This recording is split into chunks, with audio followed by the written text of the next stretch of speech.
Hola, mucho gusto. Mi nombre es el doctor Orlando Macía y mis colegas la doctora Mari Rico y el doctor Jorge Mendoza. En esta sustentación abordamos el análisis psiquiátrico forense del caso de Edward Theoren Gay, un individuo cuya conducta criminal evidenció la estrecha relación entre la enfermedad mental y la responsabilidad penal. Nuestro objetivo no es solo describir los hechos cometidos, sino comprender qué procesos mentales llevaron a Gay a actuar de esa manera, cómo su enfermedad afectó su capacidad de juicio y si podía o no responder penalmente por sus actos. On sunny days,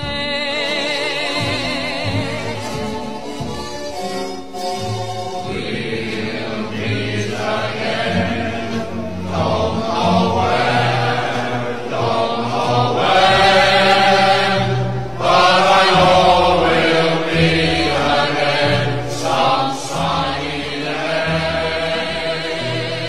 Para esta valoración se emplean los lineamientos técnicos de Institución Nacional de Medicina Legal y Ciencia Forense, junto con la doctrina del Cabello de Vicente, sobre la psiquiatría forense aplicada al derecho penal. Las técnicas utilizadas comprenden la entrevista psiquiátrica directa, el examen psicopatológico y la evaluación de pruebas psicométricas, así como el análisis de antecedentes familiares, sociales y del entorno del examinado.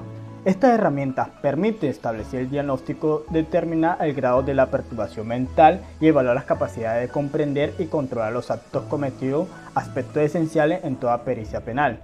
El objetivo principal del análisis fue determinar el estado mental de Gay durante la comisión de los delitos, valorando si conservaba sus facultades mentales superiores y su conducta fue producto de una decisión racional o una alteración psíquica profunda.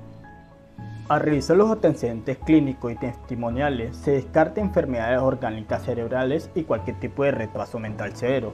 No obstante, se evidencia que su conducta no podía explicarse con una simple respuesta de estrés o de adaptación a un entorno hostil, sino que se originaba en un proceso psicótico interno, caracterizado por la pérdida del contacto con la realidad. Esto explica que sus actos no fueron provocados por estímulos externos inmediatos, sino por una realidad delirante creada por su propia mente, lo cual marca una clara diferencia con los trastornos de tipo neurótico o adaptativo. Frente a la clasificación de la patología mental de neurosis a la psicosis, clasificamos la alteración de Edward Gay dentro de las patologías mentales de implicación jurídica, haciendo un descarte de las condiciones de neurosidad y los trastornos de personalidad. Frente a la neurosis, la conducta de Gay no se ajusta a ninguna forma de neurosis como lo es la ansiedad, la conversión fóbica, obsesiva compulsiva o hipocondríaca, porque estos aspectos requieren de un desequilibrio psicológico con función mental adecuada y con reconocimiento de la realidad. Los actos de Edward Gay van más allá de unos simples rituales obsesivos compulsivos, sino que las conductas de Edward Gay son actos derivados de la pérdida de la realidad. Lo podemos evidenciar porque Ed Gein escuchaba voces, veía cosas que no existían, no recordaba cosas que hizo y cree haber hecho cosas que no hizo, como lo es la creencia de haber resucitado a su madre, de volverse mujer al ponerse la piel de estas mujeres que mató, por lo que la mente de Ed Gein no distinguía lo que era real y lo que no. Todo lo que Ed había escuchado, leído, imaginado, son partes que reflejan imágenes de sus pensamientos y no se puede notar qué es real y qué no lo es, y por eso se produce la fantasía. Trastornos de personalidad. Analizar los posibles trastornos de personalidad como la psicopatía o sociopatía, se concluye que Gay no encaja en estos perfiles. Los psicópatas saben lo que hacen, pero no sienten la culpa. En cambio, Gay no comprendía lo que hacía porque vivía dominado por delirios y alucinaciones, es decir, por una enfermedad mental severa, no por frialdad o maldad. La elaboración pericial ubica el caso dentro de la patología mental de implicancia jurídica, específicamente en el grupo de la psicosis esquizofrénica, que presentaba alucinaciones auditivas, delirio del tipo religioso y simbólico, además de una marcada desorganización del pensamiento y la conducta. Su voluntad, su juicio moral y su percepción estaban gravemente comprometidos. Desde la psiquiatría forense, esto significa que el sujeto no tenía la capacidad de actuar libremente ni de comprender la ilicitud de sus actos. En otras palabras, su conducta respondía a la enfermedad y no a la voluntad. En el diagnóstico jurídico nosotros consideramos que se trata de un estado de psicosis o enajenación mental o alienación mental.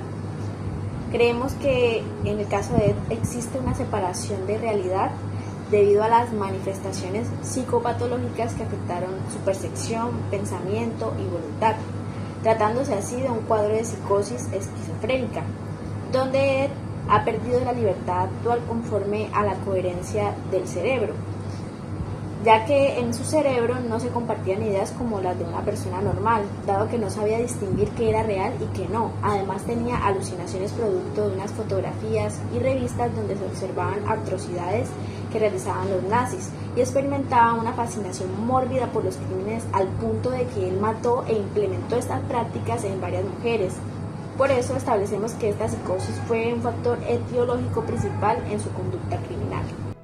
La culpabilidad desde el punto de vista psiquiátrico forense se evalúa a través de dos componentes: la comprensión de los actos, elemento cognitivo, y el control de los impulsos, elemento volitivo. En el caso de Gay, ambos se encontraban profundamente alterados. Su sistema de pensamiento estaba dominado por ideas delirantes centradas en la figura de su madre, quien representaba la autoridad moral y religiosa de su vida.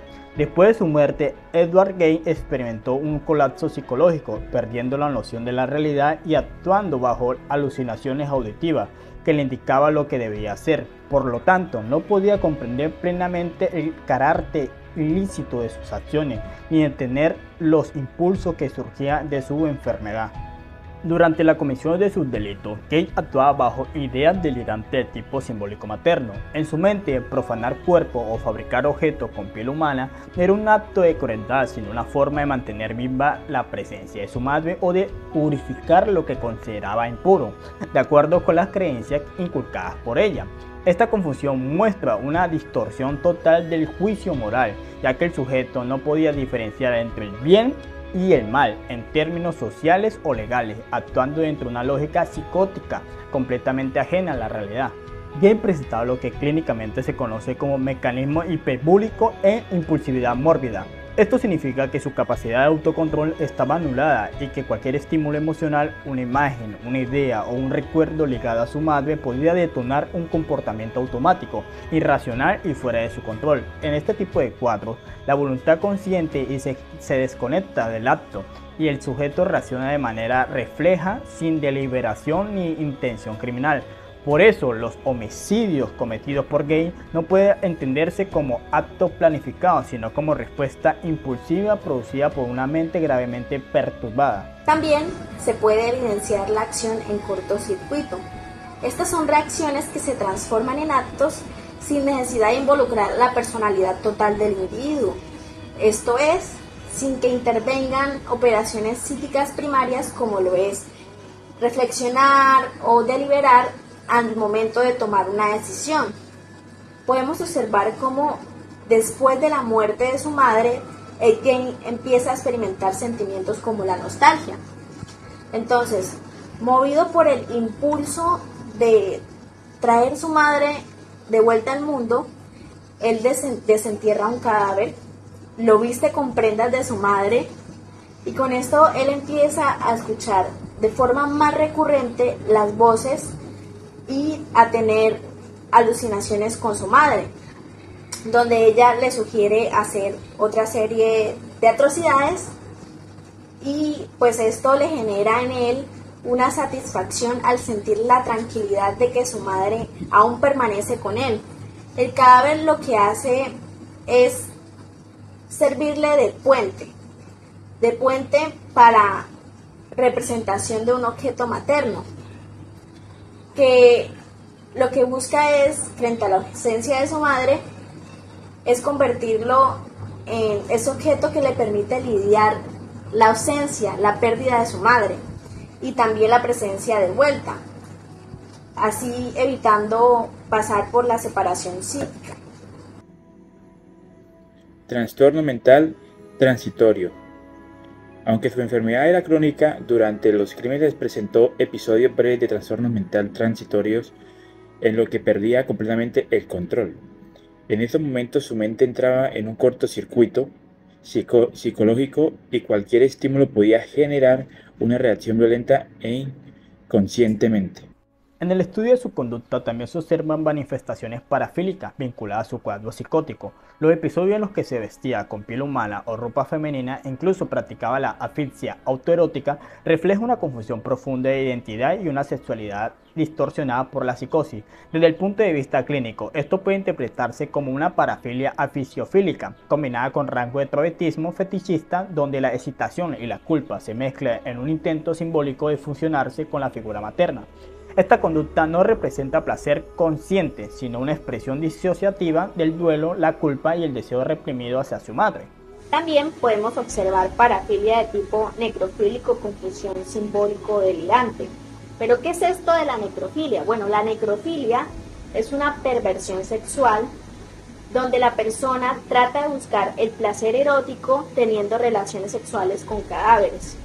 Esto lo podemos observar en Edward Game porque recurrentemente iba a los cementerios, desenterraba a estos cadáveres, posteriormente los vestía, los besaba y tenía relaciones sexuales con ellos. Y les hablaba a estos cadáveres.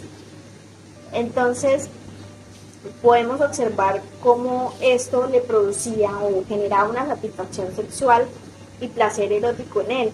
Adicionalmente, expresa no sentirse arrepentido por haberlo hecho. De manera que se convierte esta conducta en un ritual necrofílico, porque no solo lo hace una vez, no, él lo realiza consecutivamente y se vincula simbólicamente al trauma de su infancia, a un trauma materno, donde su madre, la señora Augusta, no le permitía tener acercamientos con mujeres. Ella decía que el que vivía con una mujer era pecado. Si besaba a una mujer, si la tocaba, era pecado. Si estaba con una mujer, era una blasfemia. Entonces él creció con este pensamiento de que las mujeres tenían sangre demoníaca, de que eran sucias y que una mujer era igual a pecado. Entonces nunca tuvo un acercamiento a una mujer diferente a su madre. Y cabe recalcar que en varias oportunidades su madre se dio cuenta que él se masturbaba. Lo reprendía era leyendo versículos de la Biblia, hablando de pecado y blasfemia. Entonces él creció en un ambiente que era estrictamente religioso, donde cualquier acercamiento a una mujer era pecado. Y si él hacía esto, para su madre sería considerado un desagradecido. Causas predisponentes. En la base de su comportamiento están las condiciones personales y familiares. Desde niño vivió violencia, aislamiento y una educación religiosa extrema que lo marcó profundamente. Su madre le inculcó el miedo y rechazo hacia las mujeres, lo que contribuyó a que desarrollara culpa sexual y represión emocional. Estos factores predispusieron el desarrollo de su psicosis. También se observan causas realizadoras. Esto nace de todos los cambios del sujeto a lo largo de la vida, que le dejan un aprendizaje positivo o negativo. Una experiencia que al presenciar el acontecimiento similar a la experiencia, se reacciona frente a ella de una u otra manera. Edward Game en su niñez vivió en un hogar con varias situaciones de conflicto y violencia entre sus padres, donde su madre le inculcó que ella era la única mujer buena en el mundo y que tocar a una mujer era pecado. Su sexualidad fue prohibida por una madre dominante. Su padre era un alcohólico. Creció en una época de ideología nazi donde en los colegios se le enseñaba a los niños varios tipos de prácticas crueles de manera explícita. Por ello él creció normalizando este tipo de prácticas y al observar fotografías de prácticas crueles como genocidio a los judíos propios de esa época, le generaba una satisfacción el observar a estas personas muertas y torturadas. También veía revistas de sexo y tortura y de prácticas de desmembramiento. De manera que luego de matar a sus víctimas como Mary Hogan, los cazadores, Bernice Worden, la niñera, él las replicaba, los desmembraba, visceraba órganos y partes del cuerpo y los colgaba en su casa como adornos y despellejaba las pieles de estos cuerpos para construir objetos con los huesos, como sillas, tazones, lámparas, bolsos, cinturones y un traje completo que hizo con piel de mujeres donde eran visibles sus partes como los senos y la vagina. Asimismo, se observan causas determinantes o motivaciones psicológicas. Estas son las reacciones impulsivas e incontrolables de una decisión que no es consciente. Aunque la persona puede justificar su actuar con una intención piadosa, es decir, creyendo que actúa por compasión, esto carece de solidez cuando se observa que se sufre de una amnesia retrógrada. Esto es que cuando no se recuerda lo que pasó. En el game se evidencia que cuando causa la muerte de su hermano, muestra un homicidio que fue violento e involuntario, producto de una impulsividad mórbida, pues fue la reacción de él al enterarse de que su hermano se iría de la ciudad y cuando le aconsejó que se alejara de su madre. Esta conducta desencadenó un aumento de tensión emocional hasta llevarlo al límite, donde al tocar la leña que estaba cortando en ese momento, actuó un detonante que liberó el automatismo, un impulso fuera de su control. Entonces podemos ver cómo Ed Gein actúa dominado por un impulso patológico. Toma el pedazo de leña y golpea a su hermano en la cabeza. Sale corriendo y seguidamente pues tiene alucinaciones donde para él aún está vivo cuando ya está muerto. Realmente después en su mente queda que su hermano murió producto de un incendio y provocado por la asfixia, o sea, su causa de muerte. También se puede observar en la muerte de Bernice esta figura, ya que para él esto no era un asesinato, solo estaba acabando con lo sucio, lo que su madre le inculcó a lo largo de su vida, porque para él Bernice era una reencarnación del mal y pues termina acabando con la vida de esta mujer, producto de eso. Dictamen de inimputabilidad. Por todo lo anterior, se concluye que Edward Gein es inimputable. Su enfermedad anuló completamente su capacidad para comprender o controlar sus actos. Desde el punto de vista legal, no puede atribuírsele responsabilidad penal, ya que actuó bajo un trastorno psicótico y no por una decisión consciente. Peligrosidad penal y medida de seguridad. A pesar de su impunibilidad, el análisis muestra un alto nivel de peligrosidad. Su enfermedad es crónica, lo que significa que es un riesgo de repetir conductas violentamente en permanencia. Por eso el tratamiento más adecuado no es la prisión, sino la reclusión en un hospital psiquiátrico especializado, donde puede recibir atención médica continua. Pronóstico de peligrosidad y conclusión. El pronóstico no es desfavorable, ya que la psicosis no tiene cura completa. Por la medida más justa es su internación indefinida en un hospital psiquiátrico forense. Es decir, esa decisión busca proteger tanto a la sociedad como el propio paciente, garantizando tratamiento y control médico permanente. Repasemos todo lo visto. El caso de Edward Theoren Gein nos permite comprender cómo una alteración mental profunda puede transformar completamente la conducta humana y anular la responsabilidad penal. A través del análisis psiquiátrico forense se evidenció que Gein sufría de una psicosis esquizofrénica crónica, caracterizada por delirios, alucinaciones auditivas, pérdida de juicio moral, lo que impedía comprender la ilicitud de sus actos y controlar sus impulsos. Desde el punto de vista jurídico, esto configura una imputabilidad plena, ya que sus acciones no provinieron de una voluntad libre y consciente, sino del dominio de una enfermedad mental grave. El comportamiento de Gein refleja no solo una ruptura con la realidad, sino también un intento patológico de mantener viva la presencia materna, aliviar la angustia deliberada de su muerte, canalizando ese sufrimiento a través de actos simbólicos y compulsivos. Por lo tanto, el dictamen pericial concluye que Edward Gein no debía recibir una pena retributiva, sino una medida de seguridad consistente en reclusión psiquiátrica, garantizando tanto su tratamiento como la protección de la sociedad. En ese caso, reafirma la importancia del abordaje interdisciplinario entre el derecho y la psiquiatría forense, donde comprender la mente del autor resulta esencial para administrar justicia de manera humana y técnica y responsable. Gracias por ver este video.